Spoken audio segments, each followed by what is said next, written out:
અરે ઓછું નાક પણ અસલી નાક. MDH કાશ્મીરી લાલ મરચાની પાવડર. જામનગરમાં કોંગ્રેસે એસઆરની કામગીરીનો વિરોધ કર્યો. મતદાર યાદીમાં અનેક લોકોના નામ કમી થયા હોવાનો આક્ષેપ છે. જામનગર અને દ્વારકામાં મતદારોના ખોટી રીતે નામ કાઢી નખાયા હોવાનો દાવો છે. ફોર્મ નંબર 7 મારફતે ખોટી ફરિયાદો થતી હોવાની કોંગ્રેસની ગંભીર રજૂઆત. મતાધિકાર માટે તંત્ર નિષ્પક્ષ રીતે કાર્ય કરે તેવી કોંગ્રેસે માંગ કરી. જામનગર મહાનગરપાલિકામાં ભ્રષ્ટાચાર મુદ્દે વિપક્ષનો વિરોધ.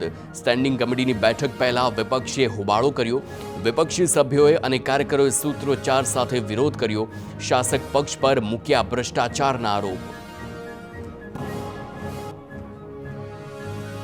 મહીસાગર જિલ્લામાં એસઆરની કામગીરીને લઈ સવાલો ઉઠ્યા છે. ખાનપુર તાલુકાના કારંટા ગામે 400 જેટલા મતદારોનું નામ કમી કરવા માટે ષડયંત્ર કર્યાનો ગ્રામજનોનો આક્ષેપ છે. ગ્રામજનોનો દાવો છે કે 400થી વધુ મતદારોના નામ મતદાર યાદીમાંથી કમી કરવા માટે અજાણ્યા શખ્સોએ વાંધા અરજી રજૂ કરતું ફોર્મ નંબર 7 ભર્યું હતું. વડોદરાના ડભોઈ તાલુકાના કનાયડી ગામમાં અનેક લોકોના નામ મતદાર યાદીમાંથી ગાયબ થઈ ગયા હોવાની ફરિયાદ. ગામ લોકો સાથે મળીને સરપંચે મામલતદારને આપ્યું છે આવેદન. 1100 લોકોની વસ્તીના ગામમાં એસઆરની કામગીરીમાં અનેક લોકોના નામ યાદીમાંથી ગુમ થયા હોવાનો દાવો છે.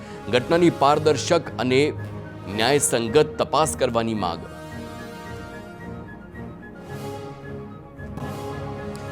ગાંધીનગરમાં આંગણવાડી કાર્યકરોએ પડતર માંગણીઓ અંગે કલેક્ટર કચેરીએ કરી છે રજૂઆત. ઓનલાઈન કામગીરી વધારવા અને પગાર વધારવા બહેનોની માંગ છે. 1000થી વધુ આંગણવાડી બહેનોએ હલ્લાબોલ કર્યો. માંગણી ન સંતોષાય તો હડતાળ પર ઉતરવાની પણ ચીમકી આપી છે. અમદાવાદની ગુજરાત યુનિવર્સિટીમાં કર્મચારીઓની અનિયમિતતા અંગે વિરોધ. યુનિવર્સિટી ટાવરમાં કર્મચારીઓ સમયસર હાજર ન રહેતા હોવાનો આક્ષેપ. NSUI કાર્યકરોએ સૂત્રોચ્ચાર સાથે નોંધાવ્યો છે વિરોધ. કર્મચારીઓની અનિયમિતતાને લઈ વિદ્યાર્થીઓના કામ ન થતા હોવાની ફરિયાદ. કાર્યકરો કુલપતિ રજિસ્ટ્રાર કચેરીએ તાળાબંધી કરે તે પહેલા પોલીસે અટકાયત કરી. સુરેન્દ્રનગરની સિવિલ હોસ્પિટલમાં આવેલી ગાંધીજીની પ્રતિમાના ચશ્મા ગુમ થતા લોકોમાં રોષ. મહાત્મા ગાંધીની પુણ્યતિથિ નિમિત્તે કોંગ્રેસના કાર્યકરો ગાંધીજીની પ્રતિમાને ફૂલહાર પહેરાવવા ગયા ત્યારે જોયું કે પ્રતિમા પર ચશ્મા જ ન હતા. આ અંગે કોંગ્રેસના કાર્યકરોએ હોસ્પિટલના તંત્રને રજૂઆત કરી.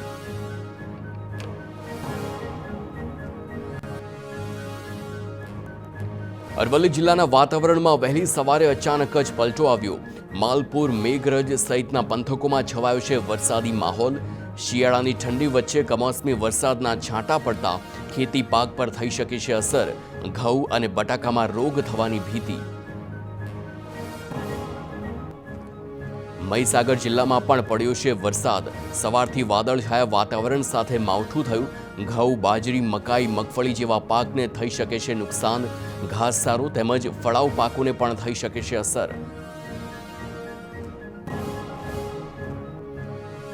સુરતમાં વહેલી સવારથી જ જોવા મળ્યું ગાઢ ધુમ્મસ. હાઈવે પર વાહન ચાલકોને ધુમ્મસના કારણે ડ્રાઇવિંગ કરવું મુશ્કેલ બન્યું. રસ્તા પર વિઝિબિલિટી એકદમ ઘટી ગઈ. શહેરમાં દિલ્હી, શિમલા જેવો માહોલ અનુભવાયો. ફરી એક વખત શહેરનું વાતાવરણ પ્રદૂષિત થયું. અનેક વિસ્તારોમાં એર ક્વોલિટી ઇન્ડેક્સ ખરાબ કક્ષામાં પહોંચ્યું. અલગ અલગ વિસ્તારોમાં AQI 180 પાર થયું છે. SG હાઈવે, નરોડા, ઓઢવ અને શાહીબાગ વિસ્તારમાં વાયુ ગુણવત્તા આંક ખરાબ સ્થિતિમાં. MDH ચણા મસાલા.